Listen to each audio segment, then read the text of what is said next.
사랑하는 꿈꾸는 중동부, 꿈펴는 고등부 여러분, 지난 한 주간도 주신 말씀을 붙들고 믿음의 행동을 삶 속에서 잘 실천하셨나요? 우리 친구들이라면 하나님의 사랑을 가득 채우고 그 사랑을 나눠주는 이 믿음의 행동에 동참하셨을 것이라고 확신하고 있습니다. 오늘도 우리 가운데 그 가득 찬 사랑을 부어주실 하나님을 기대하면서 우리의 믿음을 사도신경으로 신앙 고백 올려드리며 하나님을 전심으로 예배하겠습니다. 전능하사 천지를 만드신 하나님 아버지를 내가 믿사오며 그 외아들 우리 주 예수 그리스도를 믿사오니 이는 성령으로 잉태하사 동정녀 마리아에게 나시고 본디오 빌라도에게 고난을 받으사 십자가에 못 박혀 죽으시고 장사한 지 사흘 만에 죽은 자 가운데서 다시 살아나시며 하늘에 오르사 전능하신 하나님 우편에 앉아 계시다가 저리로서 산자와 죽은 자를 심판하러 오시리라. 성령을 믿사오며 거룩한 공예와 성도가 서로 교통하는 것과 죄를 사하여 주시는 것과 몸이 다시 사는 것과 영원히 사는 것을 믿사옵나이다. 아멘.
오늘은 야고보서 3장 1절로 12절의 말씀을 통해 하나님 나라 백성답게 말하기라는 제목으로 함께 하나님의 말씀 나누겠습니다.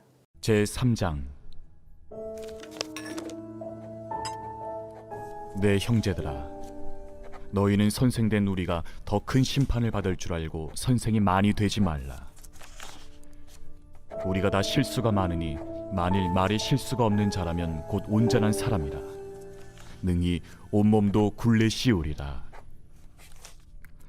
우리가 말들의 입에 재갈 물리는 것은 우리에게 순종하게 하려고 그 온몸을 제어하는 것이라. 또 배를 보라. 그렇게 크고 광풍에 밀려가는 것들을 지극히 작은 키로써 사공의 뜻대로 운행하나니 이와 같이 혀도 작은 지체로 돼 큰 것을 자랑하도다. 보라, 얼마나 작은 불이 얼마나 많은 나무를 태우는가. 혀는 곧 불이요 불이의 세계라. 혀는 우리 지체 중에서 온몸을 더럽히고 삶의 수레바퀴를 불사르나니 그 사르는 것이 지옥불에서 나느니라. 여러 종류의 짐승과 새와 벌레와 바다의 생물은 다 사람이 길들일 수 있고 길들여 왔거니와 혀는 능히 길들일 사람이 없나니 쉬지 아니하는 낙이요 죽이는 독이 가득한 것이라. 이곳으로 우리가 주 아버지를 찬송하고 또 이곳으로 하나님의 형상대로 지음을 받은 사람을 저주하나니 한 입에서 찬송과 저주가 나오는도다. 내 형제들아, 이것이 마땅하지 아니하니라. 샘이 한 구멍으로 어찌 단물과 쓴물을 내겠느냐. 내 형제들아, 어찌 무화과 나무가 감람 열매를 포도나무가 무화과를 맺겠느냐. 이와 같이 짠물이 단물을 내지 못하느니라. 여러분 혹시 말에 관련된 속담 잘 아시나요? 달리는 말, 그 동물 말이 아니라 사람의 입에서 나오는 말, 그 말과 관련된 속담입니다. 발 없는 말이 천리 간다, 말 한마디로 천냥빚을 갚는다. 이렇게 우리에게 잘 알려진 속담도 있죠. 제가 너무 궁금해서 말과 관련된 속담이 몇 개나 있는지 한번 찾아보려고 했는데 너무 많아서 그 개수가 몇 개인지 정확히 세지는 못했어요. 제가 세본 것만으로 해도 좋기 100개는 훨씬 넘었어요. 이렇게 말과 관련된 그 지혜에 있는 속담이 참 많은데요. 이 성경이 쓰여진 당시 그 이스라엘의 문화를 공유하고 있는 그 유대인들의 지혜를 담았다라고 하는 말, 탈무드 안에도 이 말의 지혜에 관련된 말씀은 정말 많이 나타나고 있어요. 또한 성경의 말씀 속에서도 잠언의 말씀에서도 지혜 있는 말에 관해서 또한 예수님께서도 직접 사람의 말에 지혜가 있어야 함을 알리셨습니다. 뿐만 아니라 오늘 우리가 함께 나누게 될 말씀 야고보서 3장의 말씀 가운데서도 우리의 말에 지혜가 필요함을 또한 우리가 이렇게 말을 할 때 삼가해야 되고 조심해야 할 이유에 대해서 권면하고 있습니다. 야고보 사도는 우리가 말을 조심해야 될 이유를 야고보서 3장 1절과 2절에서 이렇게 이야기하고 있습니다. 야고보서 3장 1절과 2절의 말씀입니다. 내 형제들아, 너희는 선생된 우리가 더 큰 심판을 받을 줄 알고 선생이 많이 되지 말라. 우리가 다 실수가 많으니 만일 말에 실수가 없는 자라면 곧 온전한 사람이라. 능히 온몸도 굴레를 씌우리라. 아멘. 야고보 사도는 무엇이라고 이야기하고 있나요? 우리가 다 말에 실수가 많은 사람이라고 이야기하고 있습니다. 여러분 혹시 말실수를 해서 크게 혼난 경험이나 아니면 다른 사람에게 상처를 주었던 경험이 있으신가요? 아니면 반대로 다른 사람의 말실수 때문에 상처를 받았던 경험이 있으신가요? 말은 정말 강력한 힘이 있어요. 말 한마디로 천냥빚을 갚는 사람도 있지만 천냥빚을 지는 사람도 있습니다. 말 한마디로 친구가 될 수도 있지만 원수가 될 수도 있어요. 저도 이 말 때문에 난감했던 적이 정말 많이 있는데요. 특히 강론을 할 때 더욱 그렇습니다. 왜일까요? 강론 시간, 제가 하나님의 말씀을 어떻게 전하죠? 말로 전하기 때문입니다. 그저 쓰여진 글을 읽는 것이 아니라 말투나 표정, 제스처, 그리고 톤, 높낮이까지 이 종합적인 것들이 다 어우러져서 이것이 전달되기 때문에 정말 힘든 것 같아요. 또 무엇이 어렵냐면요. 제가 하는 말을 통하여서 여러분들이 영향을 받기 때문이에요. 우리가 살다가 보면 높은 지위에 있거나 또한 책임자의 위치에 있는 사람들의 말은 일반 사람들에 비해 더 무게 있게 우리에게 다가오기도 하죠. 이처럼 저는 제가 하는 말 한마디 때문에 영향을 받는 사람들이 있고 더욱 크게 이 영향이 다가온다라고 생각을 하면 게다가 이것이 나의 말이 아니라 하나님의 말씀이라고 생각한다면 이것을 잘 전하기가 정말 쉽지 않다라고 생각합니다. 그리고 종종 실수할 때마다 참 많은 자책을 하기도 하고 후회를 하기도 합니다. 이처럼 말을 지혜롭게 하는 것은 정말 힘든 일인 것 같아요. 그래서 야고보 사도도 본문의 말씀에서 저와 같이 교회 안에서 영향력을 가지는 사람들에게 더욱이 말을 조심할 것을 이야기하고 있습니다. 그러면서 무엇이라고 말하고 있죠? 먼저 교회의 선생된 우리가 더욱 조심하여야 하며 많은 사람들의 선생이 되지 말라라고 이야기하고 있습니다. 선생이 많이 되지 말라라는 말씀은 교회 공동체 안에서 권위를 가지고 다른 사람들을 지배하기 위하여서 스스로 높은 자리에 앉지 말라라는 이야기입니다. 그렇게 다른 사람들 위해서 군림하는 위치에 놓이게 되면 그 사람들에게 끼치는 영향력이 높아지게 되고 또한 그 사람들의 말의 실수 때문에 교회 공동체에 어려움을 겪을 수 있기 때문에 선생이 많이 되지 말라라고 권면하고 있는 것입니다. 이렇게 야고보 사도가 믿음의 권면을 하는 이유는 당시에 그가 섬기는 교회 안에 이런 말로 인한 문제가 많았기 때문입니다. 재물을 가지거나 또한 권위가 높거나 교회 안에 중요한 섬김을 하면서 영향력을 끼치는 사람들이 수시로 말다툼을 벌이고 그로 인해서 공동체에 많은 어려움이 있었던 것으로 보이기 때문입니다. 그래서 야고보 사도는 이 믿음의 공동체를 말다툼으로 인해서 분열하게 하지 말고 말의 지혜를 가지고 이 지혜 있는 말을 통하여서 공동체가 하나 되게 이끌어야 할 것을 권면하기 위하여서 이 말씀을 기록한 것이죠. 이처럼 야고보 사도는 말의 위험성 그리고 지혜로운 말의 필요성을 이야기하고 있습니다. 이어서 야고보 사도는 우리가 말을 지혜롭게 해야 할 이유와 말의 위험성을 여러 가지 비유를 통하여서 나타내고 있는데요. 야고보서 3장 3절로 6절의 말씀을 함께 읽겠습니다. 우리가 말들의 입에 재갈을 물리는 것은 우리에게 순종하게 하려고 그 온몸을 제어하는 것이라. 또 배를 보라. 그렇게 크고 광풍에 밀려나가는 것들을 지극히 작은 키로서 사공의 뜻대로 운행하나니 이와 같이 혀도 작은 지체로 돼 큰 것을 자랑하도다. 보라, 얼마나 작은 불이 얼마나 많은 나무를 태우는가. 혀는 곧 불이요 불의 세계라. 혀는 우리의 지체 중에서 온몸을 더럽히고 삶의 수레바퀴를 불사르나니 그 사르는 것이 지옥 불에서 나느니라. 아멘. 야고보 사도가 말의 위험성 그리고 지혜로운 말의 필요성을 나타내는 비유의 말씀. 첫 번째, 이 말을 길들이라라고 이야기하고 있습니다. 달리는 말을 길들여서 사람이 필요한 대로 쓰는 것처럼 우리의 사람의 말도 길들여서 사용해야 한다라는 것입니다. 달리는 말에 신체의 여러 기능을 하는 여러 중요한 장기들이 있겠지만 사람이 이 말의 입에 재갈을 물리게 되면 사람이 필요한 대로 이 말을 제어할 수 있게 됩니다. 이처럼 사람의 입에서 나오는 말에도 그 입에도 재갈을 물려서 이 행동을 제어하라라고 권면하고 있는 것입니다. 우리가 왜 이토록 말을 제어해야 할까요? 우리의 말에는 무엇이 나타나나요? 우리의 말은 단순히 의사소통이나 표현만을 하지는 않습니다. 말은 그 사람의 인격을 나타냅니다. 우리가 종종 생각하고 말하라고 농담을 하기도 하죠. 여러분, 근데 정말 말을 생각하지 않고 할 수 있나요? 말은 분명 우리 뇌에서 기능을 할 때, 생각을 할 때 가능한 것입니다. 결코 생각 없이 말하는 것은 불가능한 일이에요. 그런데 생각하고 말하라는 이 표현, 무슨 뜻이 담겨 있죠?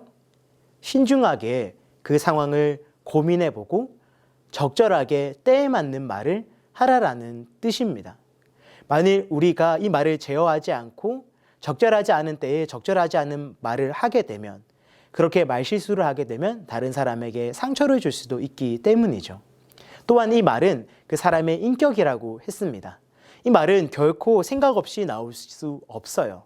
우리의 생각과 우리 마음의 속에 들어있는 것들이 말로 나타내게 돼 있는 것이죠. 즉, 말은 우리의 정체성을 나타냅니다. 저와 여러분, 예수님을 믿는 우리의 정체성은 무엇이죠? 바로 하나님의 자녀요, 하나님의 백성, 예수 그리스도의 제자입니다. 그렇다면 저와 여러분, 우리의 정체성을 나타내는 말은 어떻게 돼야 할까요? 바로 예수님을 따르고 예수님을 닮은 말이어야 합니다. 바라기는 우리의 말을 제어하여서 또한 우리의 생각을 다듬어서 예수님을 닮은 사람으로 예수님을 따르는 사람으로서의 우리의 정체성을 나타낼 수 있기를 간절히 소망합니다. 둘째는 배의 키와 같이 우리의 말을 제어하라라는 것입니다. 여러분, 배에는 중요한 기능을 하는 여러 큰 부품이 있습니다. 그러나 배가 나아가야 할 방향을 결정하는 가장 중요한 일은 작은 키가 감당하게 됩니다. 이 작은 키를 잘 조정하면 큰 폭풍을 만나도 배는 안전하게 폭풍을 피해갈 수 있습니다. 그런데 만일 우리가 이것이 작다라고 그래서 키를 제대로 제어하지 않는다라면 배는 어떻게 될까요? 배는 방향을 잃게 될 것입니다. 우리 역시 마찬가지로 이 작은 키와 같은 우리의 작은 말을 제어하지 못하면 우리 믿음의 공동체는 나아갈 방향을 잃게 됩니다. 큰 폭풍과 같이 큰 어려움이 믿음의 공동체 안에 찾아왔을 때 우리가 작은 말을 통하여서 위로와 격려의 말을 한다면 우리는 이 큰 폭풍을 이겨내듯이 어려움을 이겨내고 다시 희망으로 나아갈 수 있지만 이 작은 말을 통하여서 불평하고 비난하고 남 탓을 하기만 한다면 우리는 방향을 잃고 이내 폭풍 후에 배가 침몰하듯 우리의 믿음의 공동체도 가라앉게 될 것입니다. 바라기는 우리 사랑하는 꿈꾸는 중등부와 꿈펴는 고등부는 이 작은 키와 같은 우리의 작은 말을 제어하여서 믿음의 공동체 가운데 어려움이 찾아왔을 때 위로와 격려의 말을 통하여서 다시금 희망을 향해서 다시금 회복으로 나아가는 말을 할 수 있는 우리 모두가 되기를 간절히 소망합니다. 셋째, 말은 불과 같다라고 이야기합니다. 여러분, 작은 불씨가 큰 산을 태우기도 합니다. 또한 여러분, 발 없는 말이 천리를 간다라고 이야기하죠. 무슨 뜻인가요? 바로 소문의 위험성을 나타내는 말입니다. 여러분, 소식과 소문은 다릅니다. 소식은 사실을 사실로 전하는 것이지만 소문은 사실을 전하였다고 하지만 전혀 근거가 없고 진실성이 없는 이야기입니다. 그런데 이 발 없는 말이 천리를 가는 것과 같은 이 소문, 그냥 가기만 하나요? 소문에 거짓이 더해져서 점점 이 소문이 눈덩이가 부풀듯이 부풀려져서 전달될 때가 있습니다. 작은 불씨가 점점 더 커져서 큰 산을 모두 태우는 큰 불이 되듯이 이런 소문은 작은 소문 하나가 큰 산을 태우듯 우리 믿음의 공동체를 황폐하게 만들 수도 있다라는 것입니다. 우리 믿음의 공동체 안에도 이런 소문의 문제가 생길 수 있습니다. 우리 믿음의 공동체 안에 이런 소문이 돌 때 우리는 신중히 잠잠히 기도하는 것으로 우리의 입을 제어할 수 있기를 소망합니다. 그리고 이 소문이 작은 불씨처럼 나돌 때 우리는 기도를 통하여서 이 불씨를 잠재울 수 있기를 간절히 소망합니다.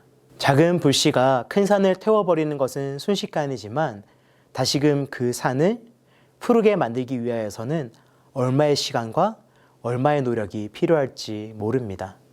바라기는 우리 이 작은 불씨와 같은 우리의 말의 힘을 기억하셔서 우리의 믿음의 공동체 안에 이런 소문이 돌기 시작할 때 기도함으로 신중히 잠잠히 이 작은 불씨를 옮기는 사람들이 아니라 이 작은 불씨를 끄는 것으로 우리 믿음의 공동체를 지킬 수 있기를 소망합니다. 야고보 사도는 말의 위험성과 그리고 지혜로운 말의 필요성을 알리고 난 뒤에 이 말의 실수가 단순히 사람들과의 관계만 깨어지게 하는 것이 아니라 하나님과의 관계에서도 문제가 될 수 있고 하나님과의 관계도 깨어지게 만들 수 있다라고 경고합니다. 마지막으로 함께 야고보서 3장 7절과 10절의 말씀을 여러 종류의 짐승과 새와 벌레와 바다의 생물은 다 사람이 길들일 수 있고 길들여 왔거니와 혀는 능히 길들일 사람이 없나니 희지 아니하는 악이요 죽이는 독이 가득한 것이라.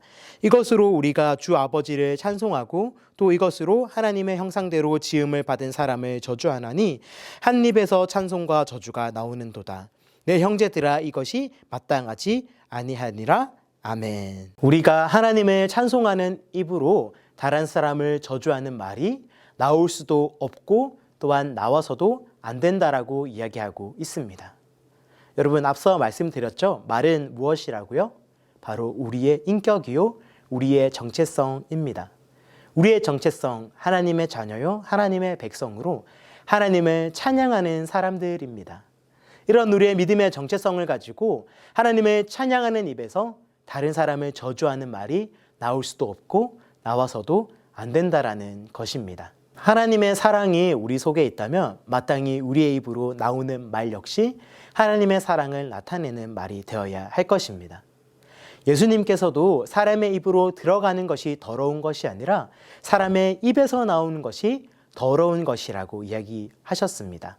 바로 악독과 저주의 말을 내뱉는 사람의 말, 그것이 더럽고 그것이 죄라고 말씀하시는 것이죠. 우리는 하나님의 사랑을 받은 사람으로서 마땅히 하나님을 찬양해야 합니다. 그와 동시에 하나님의 사랑을 받은 사람으로서 마땅히 이 사랑을 형제에게 나타내야 합니다. 그 형제에게 우리의 사랑을 나타내는 것, 그것은 우리의 말에서도 나타나야 합니다. 말씀을 맺겠습니다. 이 말의 위험성을 생각하면서 우리의 믿음의 공동체를 돌아보았으면 좋겠습니다. 여러분, 우리는 이 믿음의 공동체 안에서 사람을 살리는 말을 하고 있나요? 아니면 또한 악독과 저주를 내뱉음으로 사람을 죽이는 말을 하고 있나요?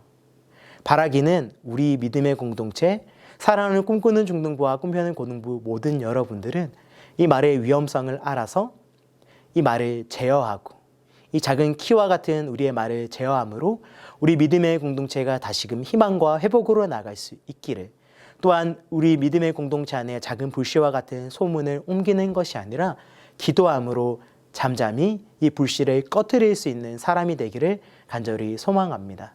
그렇게 우리가 하나님의 사람으로서, 하나님의 자녀로서 우리의 정체성을 이렇게 우리의 말을 통하여서 나타낼 때 하나님께서는 우리의 찬양을 받으실 것이고 온전히 영광을 받으실 것입니다. 여러분, 하나님을 찬양하는 우리의 입에서는 결코 다른 사람을 향한 저주가 나올 수 없습니다. 바라기는 우리 사랑하는 꿈꾸는 중등부와 꿈꾸는 고등부 모든 여러분들은 하나님의 사랑을 우리의 말에서도 나타남으로 우리의 공동체를 희망과 회복으로 이끌 수 있는 모든 소망의 사람이, 모든 사랑의 사람이 될 수 있기를 예수님의 이름으로 간절히 축복합니다. 함께 기도하겠습니다. 사랑의 하나님, 오늘 우리 가운데 하나님의 사람으로서, 하나님의 자녀로서 우리의 말에서도 하나님의 자녀의 정체성이 나타나야 하는 그 귀한 은혜의 말씀 주심에 감사드립니다. 우리가 우리의 삶을 돌아보고 우리의 행동을 돌아보고 우리의 말을 돌아볼 때 혹 우리의 말 가운데 하나님을 찬양한다라고 하면서도 다른 사람을 저주하는 말이 있지는 않았는지, 그로 인해서 믿음의 공동체를 낙심하게 하는 일은 없었는지 돌아보게 됩니다. 바라기는 우리 모든 사랑하는 꿈꾸는 중등부, 꿈펴는 고등부 지체들이 하나님의 사랑을 깨달아 알아서 하나님의 가득 부어주시는 사랑을 우리 속에 가득 채워서 우리의 입 밖으로 나오는 우리의 말 가운데서도 하나님의 사랑이 흘러넘치는 자들이 될 수 있도록 하나님의 크신 사랑과 크신 은혜를 부어 주시옵소서. 혹 이전에 우리가 다른 사람을 저주하는 말을 내뱉었다 할지라도 하나님이 이제는 다시금 하나님의 사랑을 전하는 자들로 나아가기를 소망하오니 우리의 죄를 용서하여 주시고 다시금 하나님을 사랑하는 그 입술의 고백이 터져 나올 수 있도록 우리를 붙잡아 주시옵소서. 이렇게 한 주간의 삶 가운데서도 가득한 하나님의 사랑을 전하는 우리 믿음의 사람들이 되기를 소망하오니 우리의 말에 지혜 있게 하여 주시고 우리의 말을 제어하여 주시고 믿음의 말과 사랑의 말을 전할 수 있도록 인도하여 주시옵소서. 모든 감사와 간구의 기도 예수님의 이름으로 기도합니다. 아멘. 함께 주기도문 하심으로 예배를 마치겠습니다. 하늘에 계신 우리 아버지여, 이름이 거룩히 여김을 받으시오며 나라가 임하시오며 뜻이 하늘에서 이루어진 것 같이 땅에서도 이루어지이다. 오늘 우리에게 일용할 양식을 주시옵고 우리가 우리에게 죄 지은 자를 사하여 준 것 같이 우리 죄를 사하여 주시옵고 우리를 시험에 들게 하지 마시옵고 다만 악에서 구하시옵소서. 나라와 권세와 영광이 아버지께 영원히 있사옵나이다. 아멘. 사랑하는 여러분, 오늘 우리는 말의 중요성, 그 말의 조심해야 할 필요성에 대한 하나님의 말씀을 나누었습니다. 우리 믿음의 공동체 안에서뿐만 아니라 우리가 속해 있는 모든 환경 가운데서도 하나님의 사람으로서, 하나님의 자녀로서, 하나님을 찬양하는 사람으로서 하나님의 가득한 사랑을 흘려넘쳐 보낼 수 있는 우리가 되기를 소망하며 우리의 입 가운데 늘 하나님의 사랑을 찬양하는 말과 또한 형제를 축복하는 말이 가득한 우리가 되기를 간절히 소망합니다. 이제 한 주간 우리에게 무엇이 다가오고 있죠? 바로 추석 명절이 다가오고 있습니다. 바라기는 우리 사랑하는 꿈꾸는 중등부, 꿈펴는 고등부 여러분들은 이 하나님의 사랑을 전파하는 말을 우리의 믿음의 공동체뿐만 아니라 오랜만에 만나는 우리의 친척들 또한 반가운 친구들에게 하나님의 사랑을 전파할 수 있는 우리 모두가 되기를 간절히 소망합니다. 그러면 여러분 추석 명절 잘 보내시고 우리는 기쁜 얼굴로 다음 주에 만나요. 안녕.